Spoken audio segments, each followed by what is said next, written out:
So out here today, and I tried to make a quick 10-minute video about sales. So I was just walking here and I did like an hour-long video, and just kind of talking here as I'm passing by people. A lot is just like the intuition, the intuition, and that comes by practice. It comes by practice. Because if you speak with someone, if you speak with people, like you can read the books, but the books are just ideas, right? And maybe you can base these ideas off of like experience that you've had in the past. But still you need to practice them in the real world, talk to prospects, talk to people. I mean, you can do it if you want. I'm not saying there's anything wrong with it. I'm just like, if you want to start a business, it's better to talk to actual prospects. Cold call business owners and like get sales meetings, then start a personal brand like I'm doing.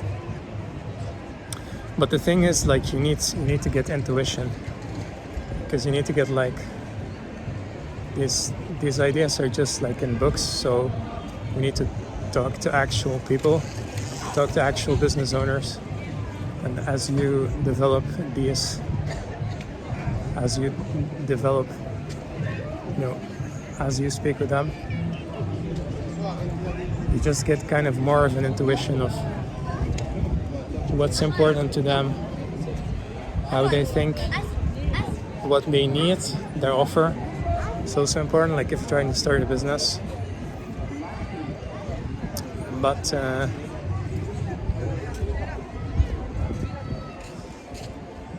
you can't learn all of that if you just read books.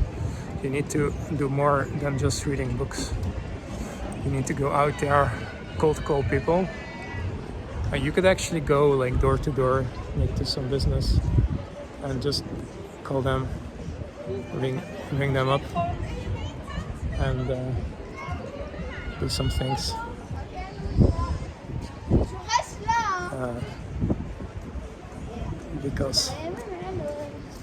But I think like the more efficient way is like doing cold calls, because you can reach a lot more people.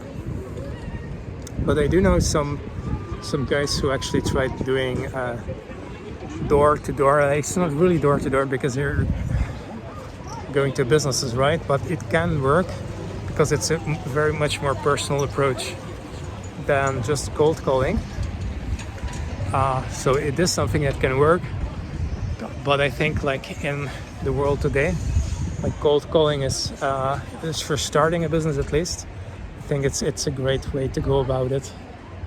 I think it's a great way to go about it because it's you can just have so much more reach, right? Even though you're not going to get through to every business owner, you just have a lot more reach. So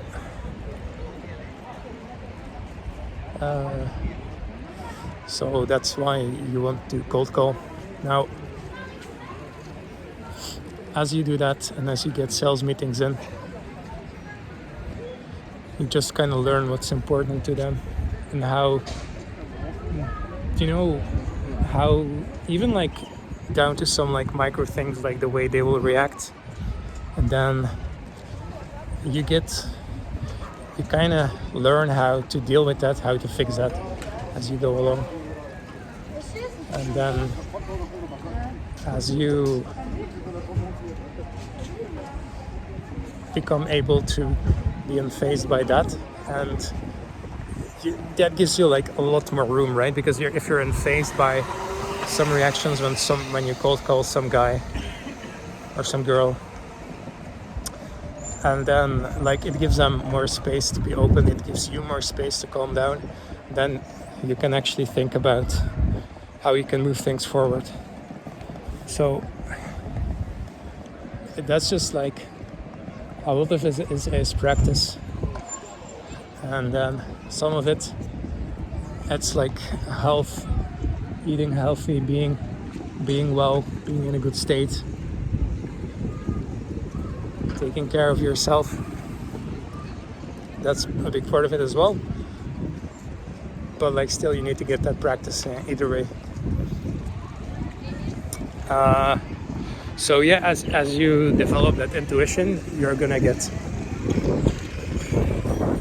it's gonna get easier in terms of like dealing with them.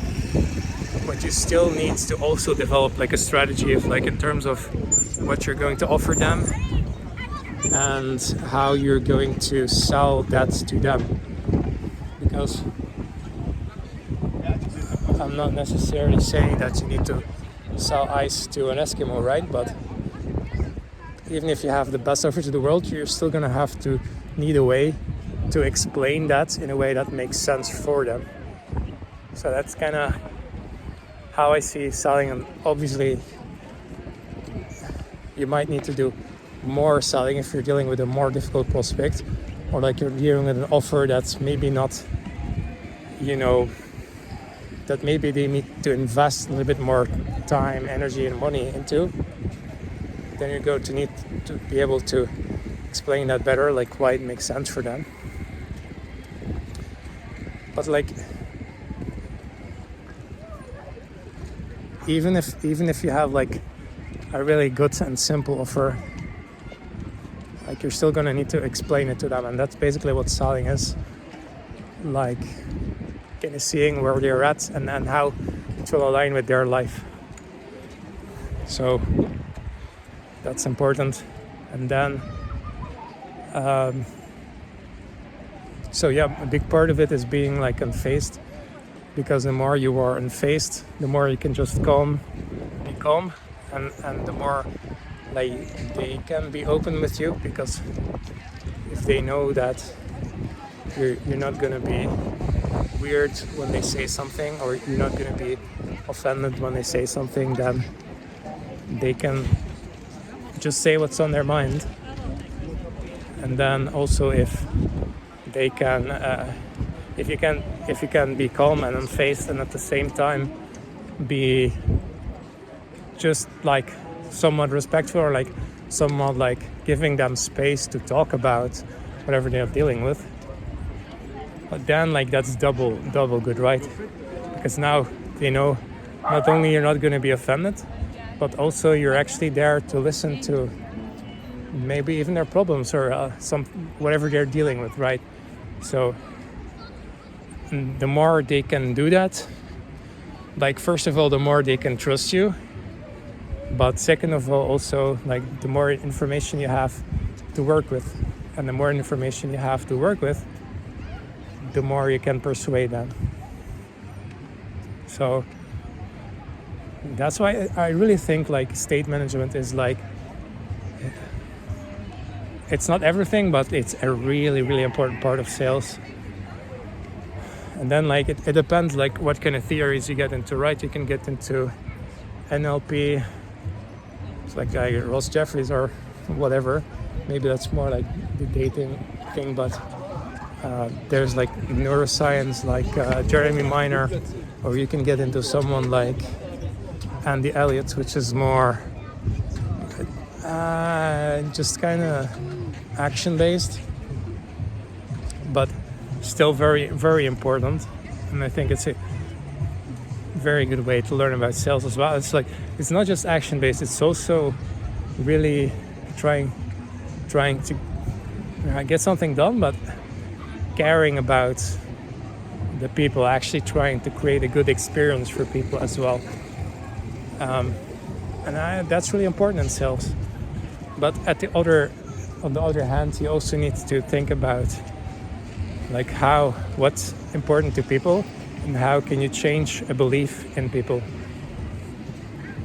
That's what Jeremy Minor is about. It's more like the neuroscience, like how exactly, like both scientifically and experientially, how exactly can you change someone's beliefs? How can you influence someone's beliefs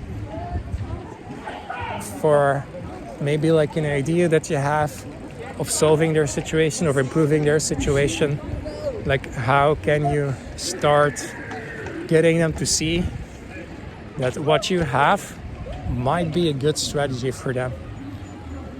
And like, you need to think about, yes, big part of it is like having the right energy, holding the right space, but then also a big part of it is like understanding how the brain works and how beliefs work and how you can influence those things. So I think you can kind of learn from different teachers there. So yeah. Anyway, I'm going to wrap up this call.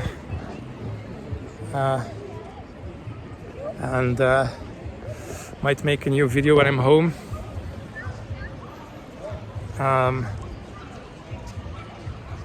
Because I wanted to try this, but I also want to try making video in my office. So yeah.